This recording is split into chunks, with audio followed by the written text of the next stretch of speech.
आपको लगता है कि नवाज शरीफ के यहाँ जाना एक गलती थी क्योंकि बाद में उन्होंने यहाँ आतंकवादी हमले करवाए? जब वो शपथ समारोह में आए थे तो जो मैंने आपको रशिया की बात बताई थी, उसी दिन मैं अफगानिस्तान दूसरे दिन गया था। मेरा अफगानिस्तान में कार्यक्रम था और शाम को मुझे हिंदुस्तान लौटना था क्योंकि अटल जी का 25 दिसंबर जन्मदिन था। तो मैंने जन्मदिन की बधाई के लिए नवाज शरीफ को फ़ोन किया था काबुल से। तो मैंने कहा, मियाँ साहब कहाँ हो? तो उन्होंने कहा, मैं लाहौर हूँ। मैंने कहा, यार कमाल हो, तुम रावलपिंडी रहते नहीं हो, लाहौर रहते हो। तो उन्होंने कहा कि मेरी भांजी की शादी है, इसलिए मैं लाहौर आया हूँ और परिवार के सब लोग यहाँ पर हैं। तो ऐसे पूछा, आप कहाँ? मैं कहा, मैं काबुल हूँ और हिंदुस्तान जा रहा हूँ। तो बोले, आप यहाँ होकर के जाइए।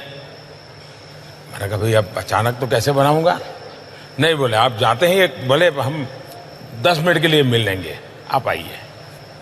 मैंने हमारे विदेश मंत्री सुषमा जी को फ़ोन किया काबुल से।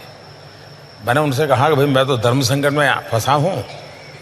मैंने इनको बधाई के लिए फ़ोन किया और उनका बड़ा आग्रह है और मेरा मन करता है कि जाएं तो अच्छा रहेगा। आपका क्या मत है? बोले, मुझे अच्छा लगता है कि आप ही तय करो।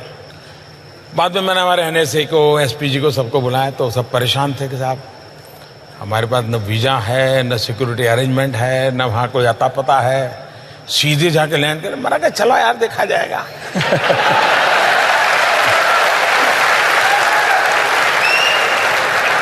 तो हम लाहौर गए एक सदिच्छा से, क्योंकि वो मेरे यहाँ शपथ समारोह में आया तो मुझे लगता था शायद ये जेन्युइन व्यक्ति हैं, कुछ कर पाएंगे और मुझे सिर्फ कर्सी कॉल करना है। तो हम करीब आए, वहाँ पहुँचे तो उनका भाई मेरे हेलीकॉप्टर में मेरे घर जाना होगा।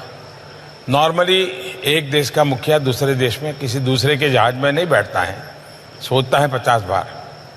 मैंने कहा, चलो यार। तो हम उनके हेलीकॉप्टर में बैठ गए। तो उनके हेलीकॉप्टर में हम गए, उनके परिवारजनों से मिले, चाय वगैरह पिया, गुड़ी गुड़ी बातें हुई। बाकी तो कोई सीरियस नहीं, काफ़ी लोग थे हम लोग। लेकिन पूरे पाकिस्तान में एक मैसेज गया कि भारत सचमुच में पाकिस्तान का बुरा नहीं चाहता है। और ये सबसे बड़ी सफलता थी मेरी 1 घंटे की इस विजिट की।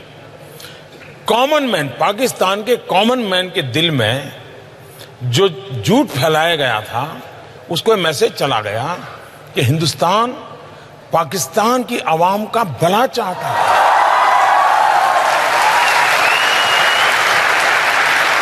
हम वापस आए, लेकिन एक ही हफ्ते में पठानकोट हो गया। अब ये जो लोग एनालिसिस करते हैं उनको एनालिसिस करना चाहिए। अगर मेरी तरफ से ये 2 जेस्चर न हुए होते, एक शपथ समारोह में बुलाना, दूसरा काबुल से आते समय कुछ समय रुक करके लाहौर में मिलना, इन 2 का इतना पॉजिटिव एनवायरनमेंट था कि विश्व को पठानकोट, उरी के बाद की घटनाएं या पुलवामा, ये समझाने में मुझे मेहनत ही नहीं पड़ रही है। लोग की दुनिया मान गई कि मोदी सच है। देखिए, उसने कोशिश की थी, ये गड़बड़ पाकिस्तान की है। तो ये 2 घटनाएं ने हिंदुस्तान को आने वाले कई वर्षों तक लाभ होने वाला है। ये जिनको समझ नहीं है वो झूले पर क्यों बैठे और चाय पीने क्यों चले गए। कुछ लोग तो बिरयानी बीच में ले आए हैं। हाँ।